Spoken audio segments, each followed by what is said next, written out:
3장 31절에서부터 35절까지 말씀이 되겠습니다. 마가복음 3장 31절에서부터 35절까지 말씀을 한 절 한 절 우리 말씀을 뜻을 생각하시면서 공독하도록 하겠습니다. 때에 예수의 모친과 동생들이 와서 밖에 서서 사람을 보내어 예수를 부르니 무리가 예수를 둘러앉았다가 여짜오되 보소서 당신의 모친과 동생들과 너희들이 밖에서 쳤나이다. 대답하시되 누가 내 모친이며 동생들이냐 하시고 둘러앉은 자들을 둘러보시며 가라사대 내 모친과 내 동생들을 보라. 누구든지 하나님의 뜻대로 하는 자는 내 형제요 자매요 모친이니라. 아멘. 네, 자리에 앉아주시길 바랍니다.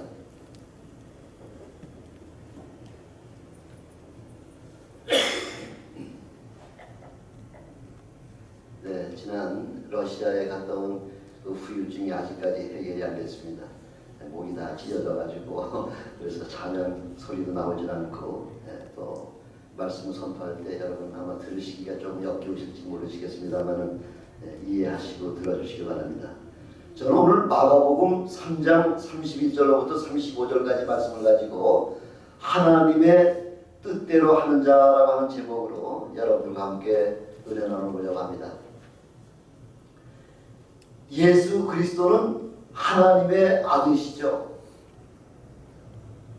예나 지금이나 거의 상황은 동일하지만 우리 바로 예수님 당시에서도 예수님에 대한 평가는 하늘과 땅 차이만큼 이렇게 엄청나게 달랐다는 거죠.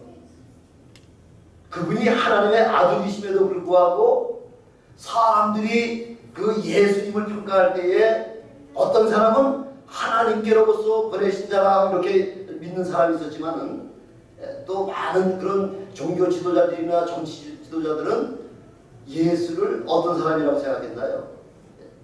그 나사렛 이단의 괴수다 이렇게 얘기를 한다는 거죠. 어떻게 하나님의 아들을 마귀의 좀 앞잡이라고 이렇게 평가할 만큼 이렇게 하나님 앞에서 사람들의 그 생각과 그런 표현은 하늘과 땅만큼의 그런 엄청난 차이가 있었다는 거죠. 크게 두 가지 부류로다가 나눌 수가 있었는데 예수님은 어디를 가시든지 간에 하나님의 천국의 복음의 말씀을 선포하시고서는 반드시 행하는 사역이 있죠. 예수님이 오셨다고 하는 소식만 들으면은 온 사방에서 모든 병자들이 다 몰려와가지고요. 모든 병자들의 그 병을 다 우리 주님께서 치료해 주시고 죽은 자가 있으면은 죽은 자를 살려주시는 그런 엄청난 능력도 행하시고요. 아마 예수님 당시까지만 하더라도 귀신의 존재는 알았지만은 귀신을 감히 내어주는 존재는 아무도 없었다는 것이죠. 예수님이 오시자마자 귀신 들린 자들의 그 귀신을 쫓아내시고 그런 엄청난 그 천국 사역을 하시니까 하여튼 이스라엘 천국에서부터 그 예수님이 어디 계시다고 하는 소식만 들으면은 온 사방에서 몰려들었다는 거죠. 마가복음 3장 8절에 보니까 유대와 예루살렘과 이두메와 요단강 건너편과 두로와 시돈 등 하여튼 이스라엘의 제일 남단에서부터 시작해서 이스라엘의 북단에 이르기까지 또 요단강 건너서 요르단에 걸쳐서 온 사방에 예수 그리스도의 복음이 증거되니까 사방에서 사람들이 몰려와서 오는 자들마다 한 사람도 거저 보내는 자가 없이 우리 예수님 앞에 온 자들은 다 하나님 앞에 치료받게 하시고 그 귀신을 쫓아주심으로 말미암아 그 사람들이 얼마나 많이 몰려들었든지 마가복음 3장 20절에 보니까 우리 예수님이 식사하시는 겨를도 없었더라 이렇게 말씀을 하고 있습니다. 우리 주님의 그 사역을 평소의 사역을 우리는 너무 잘 알고 있지 않습니까? 우리 주님은 새벽 미명에 일어나셔서 한적한 곳에 가셔서 전심으로 기도하시면서 그날 하루의 사역을 준비하시는 우리 주님이시고요. 또 저녁에는 늦게까지 그 오는 자들을 다 병을 치료해 주시고, 그리고서는 한적한 산에 가셔서 밤이 맞도록 기도하시는 그래서 내일을 준비하시는 바로 우리 주님의 사역은 새벽부터 밤까지 거의 아마 3-4시간을 제외놓고 다 그렇게 사역을 위해서 그렇게 기도하시고 말씀 증거하시고 치유하시고 귀신을 내어쫓는 그런 엄청난 사역을 그렇게 감당했기 때문에, 그래서 심지어는 예수님을 잡으다가 뭘 삼으려고 그랬다고 그러죠? 성경에서는 임금을 잡으려고 할 정도로다가 그렇게 예수가 이스라엘을 통치하시고 임금이 되실 것 같으면은 로마로부터의 모든 그 핍박과 그 억압으로서부터 자유함을 얻겠다고 하는 그 확신을 가진 사람들이 예수님을 임금 삼으려고 그렇게 노력을 했다고 하는 사건도 우리 성경에 나와 있는 것이죠. 네, 이런 무리가 있는가 하면은 또 다른 무리들은 우리 예수님께서 어디에 계신다고 하는 그 소식만 들으면은 그 서기관이라고 하는 그 은밀한 사람을 그곳에 보내서 그렇게 예수님께서 행하시는 혹시라도 율법이나 무슨 그런 모든 그 행위를 잘못한 것이 약점이 있나를 세세히 그걸 살펴보다가 그 약점을 잡으면은 예수님을 고발하려고 그렇게 예수님을 은밀하게 탐사하는 사람들이 있었다는 거죠. 바로 그런 사람이 어떤 사람이었느냐면은 바로 바리새인들과 사두개인들과 서기관과 같은 종교 지도자들이 왜 그렇게 예수 그리스도의 사역에 그렇게 두려워했냐면은 요즘도 마찬가지죠. 기득권 뺏길까봐, 내가 기왕에 확보한 모든 내가 누리던 그 권세와 내가 누리던 모든 특권을 예수 그리스도라고 하는 그 한 청년이 나타나자마자 우리의 모든 권세를 다 앗아갈 것만 같은 그런 위협에 노출되기 때문에 어떻게든지 예수를 누명을 씌워서라도 그 예수의 사역을 중지시키려고 큰 마음을 다하고 있죠. 그래서 심지어는 예수님께서 귀신을 쫓아내는 그 모습을 보면서 뭐라고 이야기하느냐면요, 바로 귀신의 왕 바알세불에게 속해서 귀신을 내어쫓는다고 그렇게 비방을 하고 있었습니다. 그 소리를 들으시고 우리 주님이 뭐라고 말씀하시나요? 귀신이 귀신을 내어쫓지만 그 집안은 완전히 어떤 집안이 되나요? 콩가루 집안이 되는 거죠. 그 집안은 멸망하고 말죠. 왜? 형제지간에 분란을 일으키면 결국은 멸망할 수밖에 없는 것이 바로 그것이 바로 현실이기 때문에, 그것 가지고도 안 되니까 성경을 가지고서 예수님을 시험하기도 하고요. 성경을 주신 분께서 성경에 시험을 당하실 리가 있겠습니까? 그럴 리가 없죠. 그러니까 성경과 로마의 법을 가지고서 예수님을 시험하는 그룹들도 생겨나고요. 어떻게든지 예수님을 그냥 그 사역을 더 이상 하지 못하고 하나님의 그 사역을 방해하는 자로다가 그렇게 몰아세우려고 그렇게 그 예수님의 일거수일투족을 다 그렇게 감시하는 자들이 있었음에도 불구하고 우리 예수님께서는 전혀 그들에게 뭐 하나는 흠이라도 잡히지 않냐고 그렇게 사역을 하고 계셨었죠. 이렇게 크게 두 그룹으로 나눠서 지금 영적인 싸움이 지금 치열하게 벌어지고 있는데, 오늘 본문에 보니까 지금 마침 그렇게 영적인 문제가 지금 서로 대립하고 있는 그 상황 속에서 누가 나타나다 하는 겁니까? 바로 그런 때에 예수의 모친과 동생들이 와서 밖에 서서 사람을 보내어 예수를 불러내려고 지금 한다는 거죠. 그럼 예수님을 핍박하던 바로 그런 그룹들이 지금 아주 절호의 찬스를 만난 거죠. 왜냐하면 우리 예수님께서 말씀하시기를 나는 어디서 왔다는 얘기예요. 나는 하나님께서 보내서 왔다는 거죠. 내 아버지가 하시는 거대로 나도 이 땅에 와서 내 아버지가 하신 사역을 그대로 본받아서 그렇게 사역한다고 말씀하시면서 나는 하나님의 아들이라고 말씀하고 있는데, 그런데 지금 그 예수의 모친과 예수의 동생들이 나타나니까 지금 이 사람들을 가지고서 지금 이 서기관들이나 바리새인들이 지금 예수님께 대표드는 거죠. 아니 당신이 하나님의 아들이라면서 당신의 모친과 지금 당신의 동생들이 와서 있지 않습니까? 당신이 무슨 하나님의 아들이냐 하면서 지금 예수님을 지금 계속해서 지금 공격하고 있는 거죠.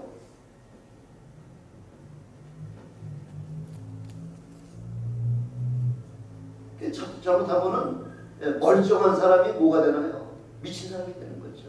귀신 들렸다 하고서 지금 그래서 정상적인 사람은 그렇게 이야기 못하는데 당신은 당신이 무슨 하나님의 아들이냐 하고서 지금 계속해서 예수님을 미친 사람을 지금 취급을 하고 있는 중인데 지금 모친이 왔고 동생들이 왔기 때문에 그 모친과 동생을 갖다 증거로 내세우면서 당신이 무슨 하나님의 아들이냐는 것이죠. 그때 우리 주님께서 35절에 보니까 32절에 보니까 33절에 보니까 누가 33절 한번 보실까요? 33절에 보니까 대답하시되 누가 내 모친이며 동생들이냐 하시고 둘러앉은 자들을 둘러보시며 가라사대 내 모친과 내 동생들을 보라 이렇게 우리 주님께서 지금 말씀하는 거죠. 예, 우리 주님은 저나 여러분과 똑같은 육신의 몸을 입고 이 땅에 태어나셨지만은 사실은 우리 주님은 철통하고는 전혀 관계가 없는 바로 그런 우리의 주님이시죠.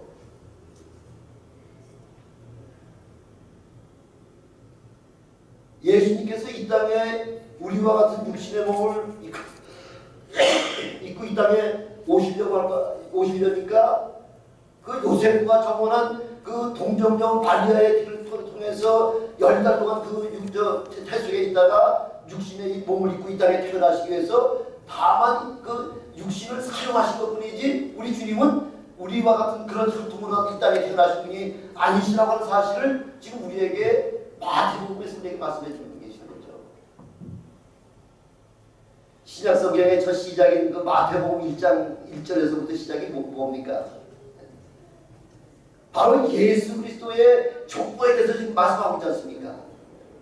아브라함과 다윗의 자손 예수여 하고서 그렇게 하면서 그 예수님의 족보를 갖다 쭉 지금 기록을 하고 있는데 언뜻 보면은 바로 예수님은 혈통의 족보를 통해서 그 다음에 이런 이 땅에 오신 것 같이 그렇게 마태복음 1장에 그렇게 기록한 것 같습니다만은 그러나 우리 주님께서는 혈통을 통해서 이 땅에 오신 것이 아니라 바로 하나님께서 아브라함에게 약속하신 그 약속의 바로 증거로 이 땅에 오시게 됐다는 것입니다.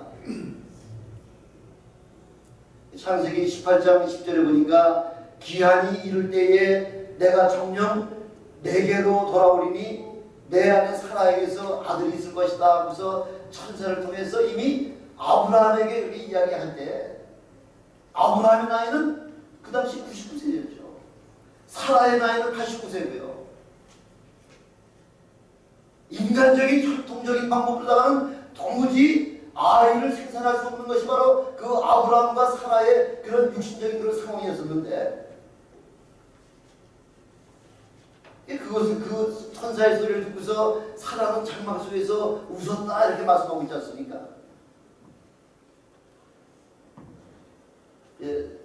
아이가 태어나려고 하는 것은 뭐 0%도 그 가능성이 전혀 없는 그런 상황 속에서 지금 천사가 이야기할 때에 그러나 아브라함은 믿지 못하는 가운데서 그 사실을 믿었다 이렇게 말씀을 하고 있죠.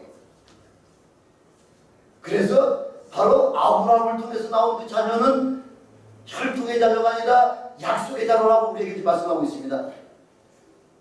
그래서 그 예수님께서 요한복음 56장에서 보니까 아브라함은 그 100세에 난 이삭을 보면서 누굴 봤다고 지금 말씀하고 있냐면요. 너의 조상 아브라함은 나의 때에 볼 것을 그렇게 볼 것 즐거워하다가 나를 보고 기뻐했다 하고 그렇게 주님께서 말씀하고 계시잖아요. 아브라함과 지금 예수님은 얼마나 차이가 많이 나나요? 2000년 차이 나는 거죠. 아브라함은 예수님보다 2000년 전 사람이고요. 다윗은 예수님보다 1000년 전 사람이죠. 근데 예수님은 그 아브라함이 100세 100세에 난 이삭을 보면서 예수님을 봤다, 나를 보면서 기뻐했다고 그렇게 말씀하고 있는 거죠. 다윗 왕은 장차 오실 메시아에 대한 메시아 예수를 가리켜서 뭐라고 말씀하고 있냐면은 내 주라고 이렇게 고백을 하고 있지 않습니까?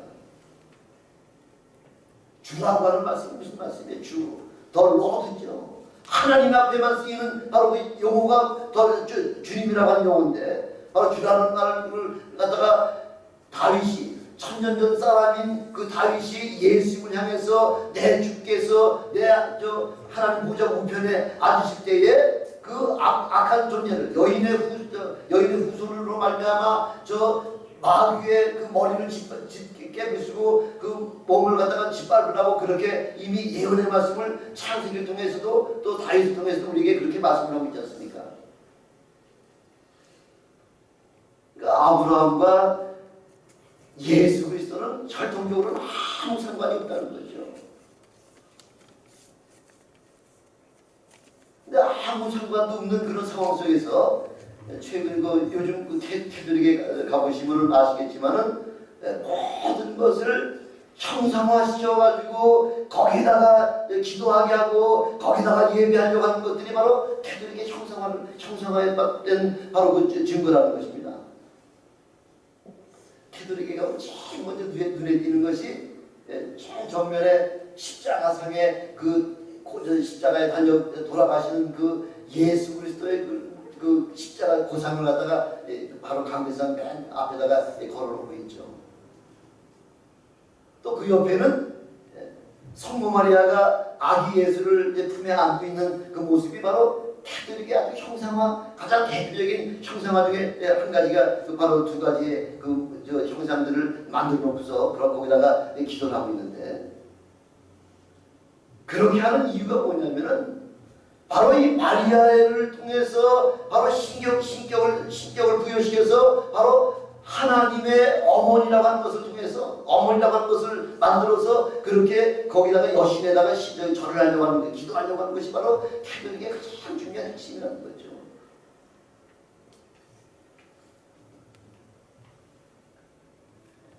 기독교를 이야기할 때 무슨 종교라고 이야기하고 있나요? 기독교는 죽음의 종교라고 이야기하지 않냐고 부활의 종교다 이렇게 이야기를 하죠. 죽음은 예수 그리스도로 말미암아 우리 모든 인류의 죄를 다 그분께 담당하시기 때문에 더 이상 죽음은 없다는 거죠. 주 안에 죽은 사람은 지금 잠잔다고 그렇게 표현하시면서 나를 믿는 자는 죽어도 살겠고 살아서 나를 믿는 자는 영원히 죽지 아니하리라. 그렇게 요한복음 11장에 그 마리아를 통해 마리아에게 그렇게 우리 주님께서 말씀하고 있지 않습니까? 우리 믿음의 사람들은 죽음이라는 것이 없습니다.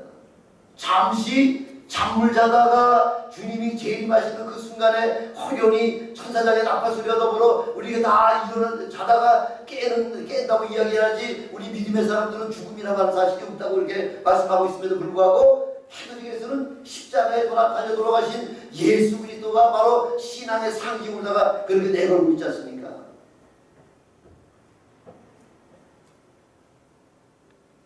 그래서 우리의 신앙의 고백은 어떤 신앙의 고백이 되어야 되느냐면, 우리는 아브라함의 하나님, 이삭의 하나님, 야곱의 하나님, 바로 나의 하나님이 되실 때에 바로 참 신앙이 된다는 거죠.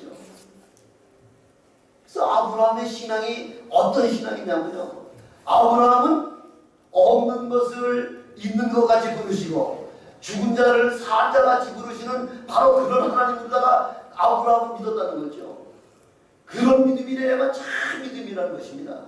바로 여러분들이 그런 아브라함과 같은 그런 믿음의 사역자들이 되시길 주님의 이름으로 축원합니다. 우리 믿음의 사람들은 없는 것도 있는 것 같이 부르신 하나님, 죽은 자도 산 자같이 부르신 하나님, 그럴 때에 우리의 모든 문제가 그 믿음을 통해서 한꺼번에 해결된다고 하는 사실이죠. 하나님께서는 아브라함과 약속을 하시지 않았습니까? 너로 말미암아 세계 모든 민족의 그 바로 복음의 바로 근원이 되게 만들어 주겠다고 하나님께서 그렇게 아브라함에게 약속하셨고요. 또 이삭에게는 뭐라고 지금 약속을 하셨냐면은, 이삭에게는 너희가 나를 위해서 그렇게 참으로 그 아버지 아브라함에 의해서 모리아 산에서 하나님 앞에 제물로 드리려고 할 때에 이삭은 얼마든지 아버지를 밀치고서 도망갈 수 있는 그런 힘이 있음에도 불구하고 이삭은 그렇게 하지 않았다는 거죠. 내 아버지가 나를 잡아서 하나님 앞에 번제를 드릴 때에는 하나님께서 특별한 그런 명령이 계셨기 때문에 나를 그런 제물로다가 사용하실 것이라고 하는 사실을 이삭은 깨달았기 때문에 마치 그 털 까는 자 앞에 잠잠한 양같이 그렇게 잠잠하게 그렇게 아버지가 칼을 내리시려고 하는 순간까지 그렇게 순종했다는 거죠. 그 이삭의 순종의 모습을 보고서 누가 제일 감동을 받았냐면요, 바로 하나님께서 감동받으셨다는 거죠. 하나님께서 얼마나 감동을 받으셨으면은, 이제야말로 내가 나를 사랑하는 줄 알았다. 바로 이제부터 내가 나를 위해서 그렇게 내 목숨을 그렇게 아끼지 않냐고 죽었듯이 나도 너를 위해서 내 목숨을 아끼지 않냐고 주겠다고 그렇게 우리 하나님께서 누구에게 맹세하셨나요? 이삭에게 맹세하신 거죠. 여러분, 맹세는 어떨 때 맹세하는 거예요? 히브리서에 보니까 맹세는 낮은 자가 높은 자에게 그렇게 약속할 때 맹세한다는 거잖아요. 그 맹세에는 뭐가 따로 들어오나요? 맹세에는 반드시 따라오는 게 있죠. 그냥 말로 하는 거 아니에요. 맹세에는 내가 죽음으로 말미암아 너의 이 약속을 반드시 이루어 주겠습니다는 것이 바로 그게 맹세의 가장 핵심이에요. 죽음이 거쳐들이지 않는 맹세는 그 맹세로서의 자기 값어치가 없다는 거죠. 이렇게 하나님께서는 자기보다 더 높은 자가 없기 때문에 자기 자신을 가르쳐서 이삭에게 내가 너로 말미암아 많은 민족의 그 조상이 되겠다고 하는 그 약속을, 맹세를 그렇게 우리 하나님께서 이삭에게 해주셨고요. 야곱과는 율례를 정하셨다 그 말씀하고 있죠. 야곱이 형 에서의 그 살기를 피해가지고서 외삼촌 라반의 집으로 도망가다가 베델이라고 하는 그 지역에 도착했을 때에 돌베개를 베고 자다가 하나님을 만났잖아요. 하나님을 만났을 때 야곱이 뭐라고 하나님 앞에 자기 소원을 하느냐면은, 내가 만약 외삼촌 집에 도망갔다가 무사하게 내 아버지 집에 돌아올 것 같으면은 내가 하나님 앞에 반드시 11조를 드리겠습니다. 이렇게 약속을 했다는 거죠. 그걸 하나님이 율례로 받아들이고서 야곱을 그 이삭 외삼촌 댁에서 20년간 그 고생 가운데서도 풍성한 그런 재산을 모아서 아버지 집으로 돌아오게 할 수 있는 그런 은혜가 바로 하나님과 세우신 그 율례 때문에 그렇게 하셨다는 거죠.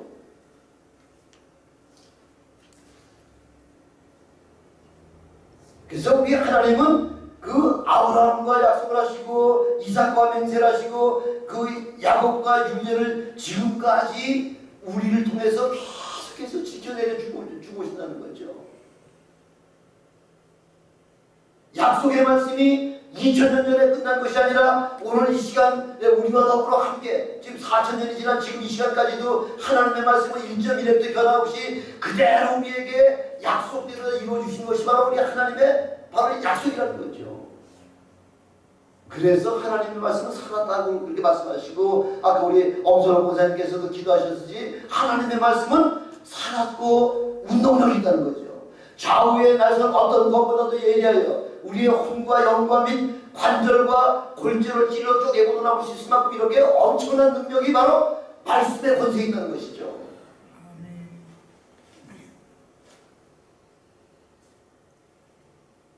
그래서 예수님께서는 혈통이 아니라 약속을 오신 분이라고 하는 사실을 지금 우리에게 다시 한번 말씀해 주시면서 마태복음 1장 16절에 보니까 쭉 마태복음 1장 1절에서부터 아브라함은 이삭을 낳고 이삭은 야곱을 낳고 야곱은 유다와 12형제를 낳고 유다는 그 다말에게서 하면서 쭉 그 예수님 족보가 나오잖아요. 마치 혈통을 통해서 계속해서 내려오는 것 같지만은 1장 16절에 보니까 야곱은 마리아의 남편 요셉을 낳았으니, 야곱은 마리아의 남편 요셉을 낳았으면 요셉은 예수를 낳으니라 하고 이렇게 끝나야지만 그 정상적인 혈통의 관계가 끝나는데, 16절에 마리아의 남편 요셉을 낳았으니 마리아에게서 그리스도라 칭하는 예수가 나심이라 하고서 완전히 엉뚱하게 이렇게 좀 그렇게 예수에 대해서 지금 말씀하고 있지 않습니까? 그럼 예수는 어떤 분이에요? 어떤 분이에요? 창세기 3장 15절에 나오는 여인의 후손이라고 하는 바로 그 사실이 여기서 지금 이 마태복음 1장 16절에서 나타나기 시작하는 거죠. 여인의 후손이기 때문에 아브라함의 혈통하고는 아무 상관이 없죠. 만약 예수가 아브라함의 혈통이라고 할 것 같으면은 마태복음에서 아브라함부터 시작하지 않죠. 아브라함의 그 위 아담에서부터 시작했겠죠. 그러나 마태는 믿음의 조상 바로 아브라함으로부터 예수의 족보를 시작을 하기 시작했다는 것입니다. 갈라디아서 4장 23절에 보면은 아브라함에게 두 아들이 있다 이렇게 말씀하고 있잖아요. 하나님께서 주심하고 약속하신 그 아들을 아무리 기다려도 하나님께서 주시지 않으니까 그 하갈이라고 하는 몸종을 아브라함에다 집어넣어서 그래서 거기서 나온 아들이 바로 이스마엘 아닙니까? 그래서 갈라디아서 4장에서는 그 이스마엘을 육체를 따라서 낳았다 이렇게 말씀하고 있습니다. 이삭을 가르쳐서는 자유하는 여자 사라에게서 낳기 때문에 약속으로 말미암은 자라 이렇게 말씀하고 있습니다. 약속으로 말미암아 난 자라야지만 하나님의 유업을 받을 수 있다는 것이죠.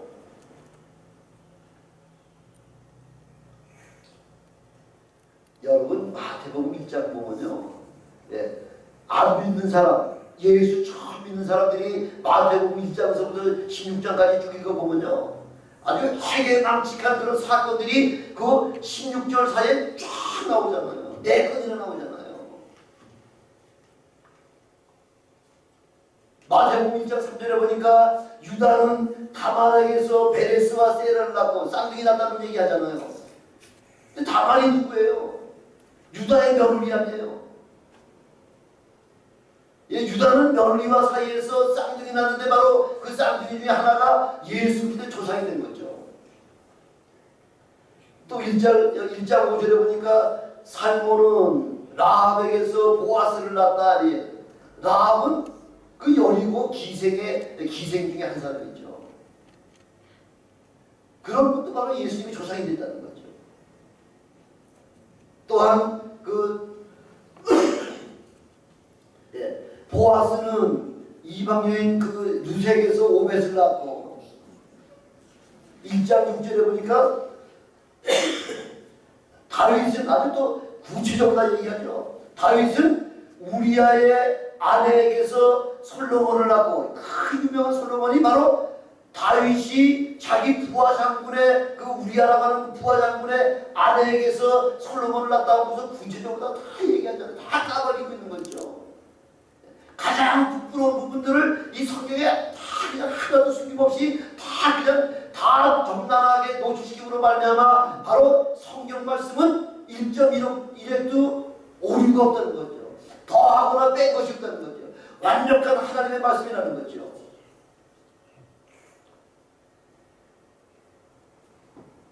그 여인들이 그 나오는 거 보면요, 그 1장에 나오는 그 여인들 보면은 다 사람들의 손가락질 받는 그런 여인들 같지만요, 자세하게 보면은 아무도 손가락질 받은 사람이 하나도 없습니다. 하나님 앞에서는 엄청난 위대한 믿음의 여인이에요. 저는 여기 앉아 계신 분들이 바로 예수님의 조상의 그 참여했던 그 믿음의 여인들과 같이 다 믿음의 아주 출중한 그런 믿음의 여인들이 되시길 주님의 이름으로 축원합니다.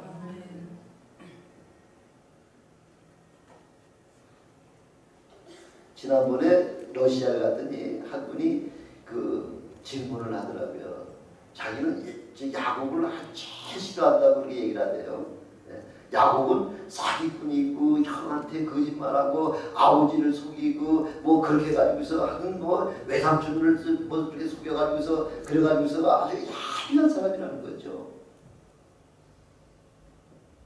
예, 사람들의 눈에 보기에는 야비한 사람 같지만요, 야곱은 어머니 그 리브가의 뱃속에서부터 얼마나 예수 그리스도를 바로 나의 후손으로다가 그걸 삼기 위하여 얼마나 애썼는지 죽음을 각오하고서 그렇게 애쓴 사람이에요. 물질의 탐욕이 요만큼 높은 사람이에요. 물질 다 형에게 맡겨놓고 그 목숨을 위해서 자기의 생명을 통해서 바로 야곱의 후손을 통해서 하나님의 아들이신 예수 그리스도가 오게 하는 그 통로가 바로 내가 주인공이 되고자 하기 위해서 그렇게 어머니 태중에서부터 영적으로 깨달았다는 거죠. 여러분 가운데 혹시 어머니 태중에서부터 나 예수 꼭 믿어야 되겠다고 그렇게 그냥 뭐 각오하고서 나오신 분 계세요? 아무도 없죠.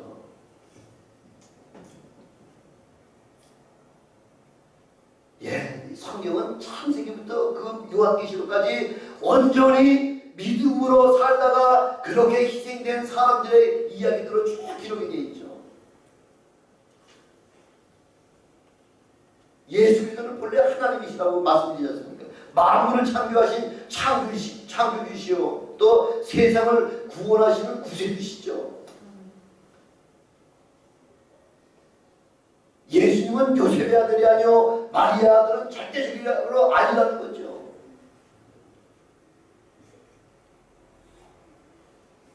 바로 예언의 성취를 이루시기 위해서 바로 그 예수 그리스도는 마리아의 태에서 열 달 동안 예, 거기서 그냥 양육받아서 그 태어난 그것밖에는 마리아와의 그 특별한 그런 혈통적인 관계는 전혀 없다는 것이죠.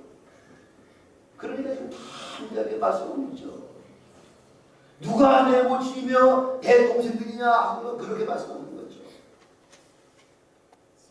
믿음에는 혈연의 관계는 아무런 상관이 없다는 것입니다.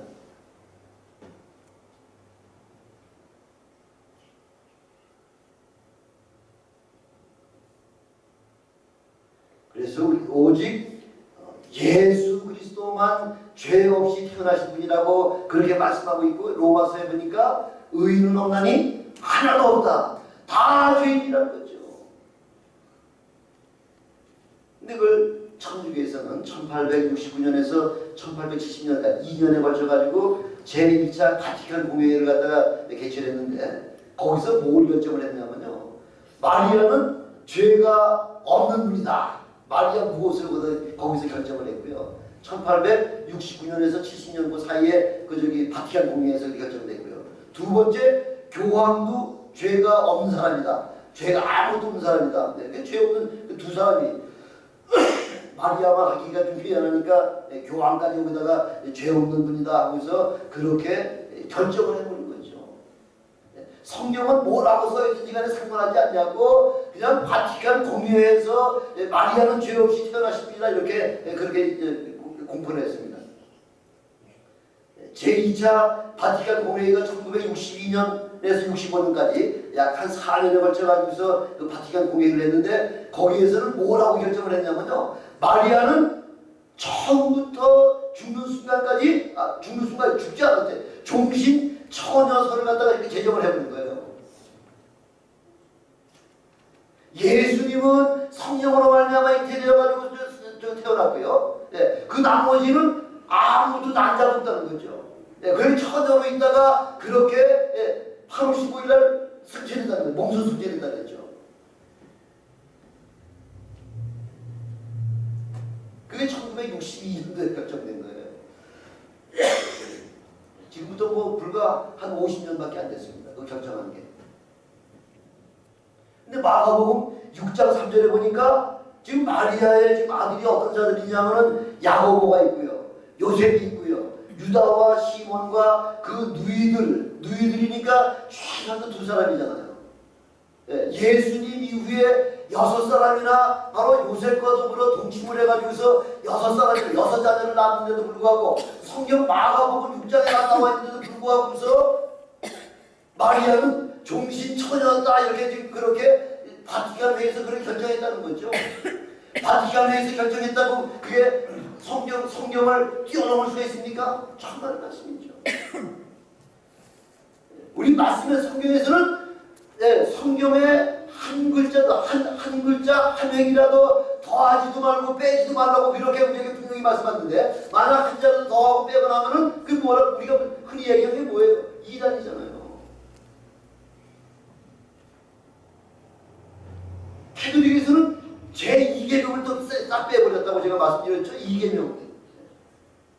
나를 위해서 어떤 형상이든지 어떤 것든지 만들지 말라고 하는 그 2계명을 캐톨릭에서는 수정 잡고 뺐어요. 왜? 바티칸 그 성당을 지으면서 거기다가 우상을 325개를 만들어 놓으면서 그 2계명이 거리낌이 되기 때문에 10계명에서 2계명을 빼고 10계명이 내 이웃의 아내를 탐내지 말고 내 이웃의 재물을 탐내지 말라 하고 10계명을 둘로 반을 쪼개가지고서 9계명 내 이웃의 아내를 탐내지 말고 10계명 내 이웃의 재물을 탐내지 말라. 하나는 빼버리고 하나는 둘로 쪼개가지고서 그래서 10계명을 만들어놨다는 거죠. 근데 뭐 성경을 봤어야지 알죠. 성경을. 그러니까 캐톨릭에서는 성경을 아예 처음부터 읽히질 않죠. 하다못해 대신학교에서 신부들을 지원하는 그 학교에서도 성경을 안 준다고 그 어떤 신부가 고백하는 걸 제가 들었습니다. 그러니까 감다일상에서 별의별 소리를 다 듣고 마리아는 종신처녀요. 마리아는 죄가 없는 분이라고 얘기하면 그냥 그대로 다 아멘 아멘하고 받아들이는 거죠. 그래서 우리가 신앙생활을 어떤 지도자 밑에서 신앙생활하는 자가 참 중요한 거죠. 아무리 사람이 많다고 하더라도 사람이 교제나 신교를 위해서 모이는 그런 단체라고 할 것 같지만 그건 참 진정한 교회가 아니라고 생각하는 겁니다. 1950년 12월 1일 날은 교황 피어스 12세가 그 마리아 승천했다 하면서 그렇게 또 제정을 해버렸습니다. 그래서 8월 15일 날이 성모 마리아 몸소 승천대예요. 아주 그래서 그날은 아주 캐톨릭에서 굉장히 큰 축제에 일어나가 치고 있죠. 무슨 말을 하든지 간에 도무지 성도들이 알지 못하니까 깨닫지 못하니까 다 그냥 그대로 받아들이는 거죠. 그러니까 우리가 무슨 이야기 하든지 간에 전도가 되질 않아요. 며칠 전에 한국일보 9월 20일자 2013년 9월 20일자 한국일보 A13면에 보니까요. 프란치스코 교황이 브라질에 갔다가 이제 이태리로 다시 돌아가는 그 비행기 안에서 기자들과 기자회견을 한 80분간 동안 한 게 아주 한국일보에 크게 계속 특별해서 나왔더라고요. 아주 타이틀이 뭐냐면요. 교회가 동성애에 너무 깊이 관여하지 마. 이게 교황이 아주 외친 그 일성이에요. 동성결혼을 했든 아이를 뭐 9개월 됐든 8개월 됐든 걸 낙태시키든지 간에 교회에서 너무 거기 깊이 개입하고 관여하지 마 하면서 지금 교황 프란치스코가 그 기자회 9월 20일자에 며칠 전에 제가 올려놨습니다. 지금 어떻게 하겠다는 이야기예요. 지금 하나님께서는 동성결혼을 아주 가장 극악무도한 죄악으로 그렇게 가기 위해서 지금 그 소돔과 고모라를 유황불에다가 다 진멸시켰는데 교황은 대치 오케이 너프라고 하는 거죠. 그냥 그 사람들에게도 그런 성향이 있고 자유가 있으니까 그대로 놔두려 주라는 거죠. 내버려 주라는 거죠.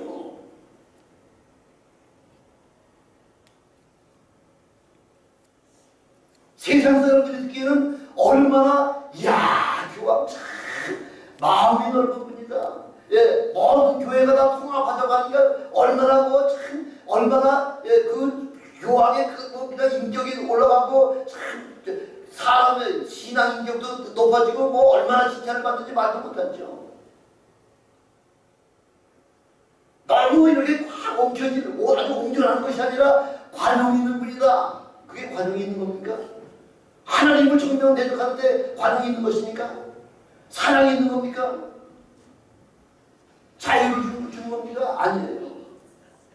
그래서 갈라디아서 1장 10절에 보니까 내가 사람들에게 좋게 하랴 하나님께 좋게 하랴, 사람들에게 기쁨을 구하랴 내가 지금까지 사람의 기쁨을 구하는 것이었다 그러면 그리스도의 종이 아니다, 이렇게 사도 바울이 고백하잖아요. 갈라디아 1장 10절에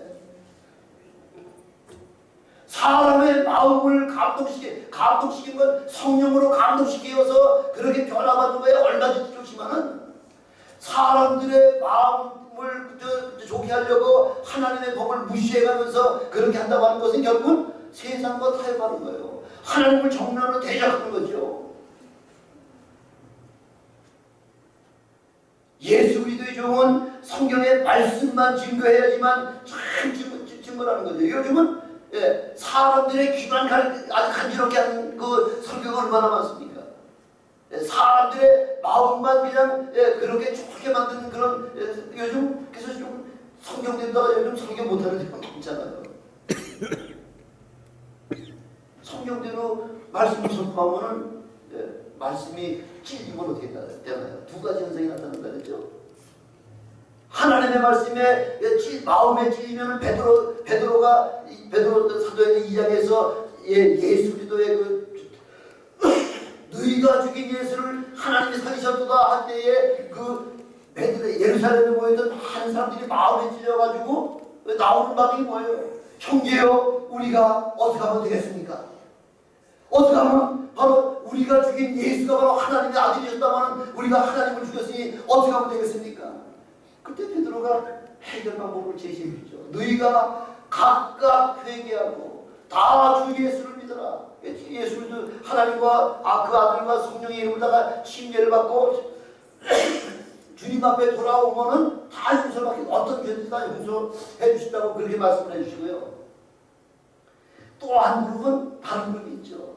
스데반이 지금 예루살렘에서 막 계속 전도를 잘해서 어떤 사람들과 어떤 철학자들이나 종교 지도자들과 그 변론할 때 아무도 스데반을 능가할 사람이 없었다잖아요. 그 스데반이 이런 거짓말을 했다. 율법을 고치라고 얘기했다. 하나님을 배반하라고 얘기했다. 성전을 헐라고 얘기했다. 다 거짓말을 해가지고서 스데반을 그렇게 누명을 씌워가지고 죽이려고 할 때에 스데반은 그 대법관들 앞에서 주눅들지 않냐고요. 담대하게.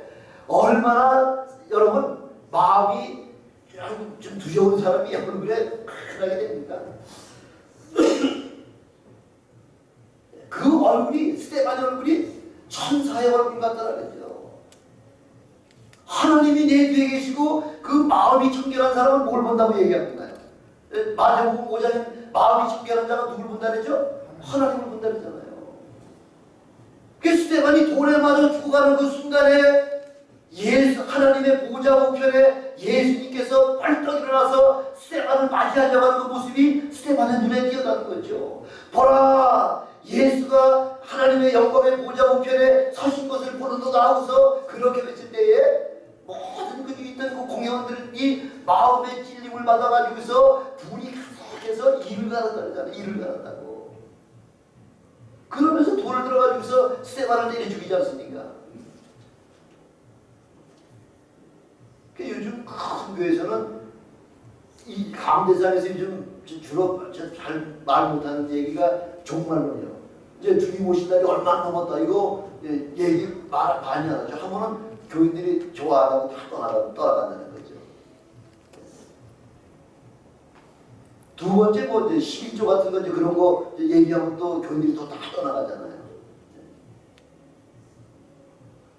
그래서 강대상에서 좋은 얘기들 나오고 교회 나오고 다 구원받아. 예수님은 그렇게 말씀 안 하셨는데 물과 성령으로 거듭나지 않으면은 아버지께 올 자가 없다고 우리에게 그렇게 분명하게 말씀하셨음에도 불구하고 아직 교회 나왔다가 하면 다 믿은 거나 다름없어 하고서 그렇게 적당하게 하죠. 러시아에 갔더니 어떤 처녀가 한 사살을 했는데 그 처녀는 뭐라고, 그 어머니한테 이 처녀가 예수 믿었는지 물어보니까 그 어머니가 뭐라고 얘기하냐면, 제가 결혼식 할 때요 그 성당에 가서 촛불에다가 불 한 번 켜고 왔어요. 불 한 번 켜고 가지고서 구원 못 받아요. 다른 이로서는 구원이 없나니 천하인간의 구원 얻을 만한 다른 이름을 우리에게 주신 적이 없다고 그렇게 사도행전 4장 12절에 분명히 말씀했음에도 불구하고 석가모니 오케이, 모슬렘도 오케이, 뭐 다 요즘 다 그냥 종교통합 논자들이 모든 거 다 오케이라고 지금 말씀하고 있잖아요. 이야기하고 있죠. 아니에요. 다른 이로서는 구원이 없습니다. 천하인간의 구원 얻을 만한 다른 이름을 우리에게 주신 적이 없다고 성경은 우리에게 분명히 말씀하고 있습니다. 그래서 우리는 예수 그리스도 안에서 거듭난 새 생명이 되는 거고요. 바로 예수 그리스도 안에서 우리는 하나님의 자녀가 되는 권세를 우리에게 주신다고 약속하고 있고요. 바로 우리 믿음 안에서는 혈통하고는 아무 상관이 없다는 사실을 오늘 예수님께서 바로 예수님의 모친과 예수님의 동생들과 예수의 누이들이 예수님을 지금 잡으러 왔잖아요. 뭐 때문에? 예수가 미쳤다 하면은 그 형제들도 예수를 하나님의 자녀인지를 깨닫지 못하니까 미친 사람 취급해가지고서 오빠 잡으러 간다, 내 형 잡으러 간다고 해가지고서 지금 집회하는 장소에 지금 찾아와가지고 잡으러 지금 왔다고 이야기할 때 예수님은 누가 내 모친이며 누가 내 형제냐? 하나님과 함께 하신 하나님의 뜻대로 사는 자라야지만 바로 내 모친이요 내 자녀라 이렇게 말씀하고 있지 않습니까? 바로 여러분들은 하나님의 뜻대로 마지막 생애를 잘 사시는 위대한 믿음의 사람들이 되시기를 주님의 이름으로 축원합니다. 기도하시겠습니다. 전능하신 아버지 하나님 감사합니다. 아버지 하나님 오늘 우리 예수 그리스도를 통해서 바로 하나님의 뜻대로 사는 자라야지만 우리 하나님의 참 그 모친이요 형제요 자매라고 말씀하고 있습니다. 아버지 주님 오실 때가 심히 가까운 이 때에 참으로 우리 정신 차리고 주님 앞에 믿음으로 잘 살아갈 수 있는 믿음의 우리 모두가 되게 도와주시옵소서. 우리 구주 예수 그리스도 이름으로 감사하며 기도드리옵나이다. 아멘. 혹시 이 시간에 하나님의 말씀을 듣고 내가 이제는 예수 믿겠다고 그렇게 하나님 앞에 소원하신 분 계십니까?